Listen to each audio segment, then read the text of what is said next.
देखें,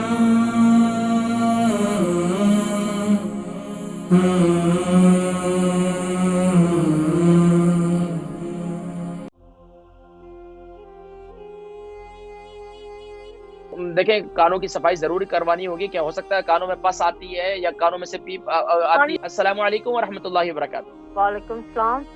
मैंने हेलो, जी, मेरे नाम, में उम्र, कानों में वजन। इन्फेक्शन हुआ है।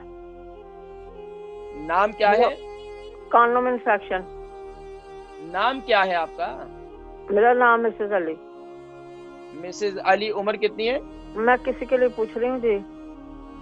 उनकी उम्र कितनी है? 65। वजन कितना है उनका? वजन 10 होगा।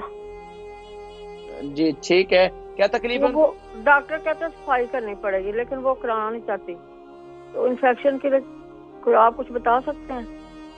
कानों में इन्फेक्शन के लिए देखें जी, उनको देखें, कानों की सफाई जरूर करवानी होगी। क्या हो सकता है कानों में पस आती है या कानों में से पीप आती पानी है बहुत कानों से। आता है कानों में से ना, पानी निकलता है। उन्होंने हाँ, तो एंटीबायोटिक दी सबसे थी, उससे पहले उनको पानी आ रहा है। कानों की सफाई करवानी होगी। उसके बाद जो है ये सारा मामला होगा। डॉक्टर जो कह रहे हैं उनकी बात को मानना चाहिए। ठीक है, बड़ी ठीक। मदद तो जो है, आप डॉक्टर की बात माने, इसको इग्नोर ना करें। ये कोई मजाक बात नहीं है। कान में इन्फेक्शन हो के कान टपक रहा है और कह रहे हैं इलाज नहीं करवाना, तो भाई इलाज करवाएं तो उसका फायदा होगा इंशाल्लाह। घबराने की जरूरत नहीं है इंशाल्लाह। अल्लाह पाक वइदा मरितु फहुव यशफीन, इंशाल्लाह। वो हम बीमार होते हैं शिफा वो देता है इंशाल्लाह।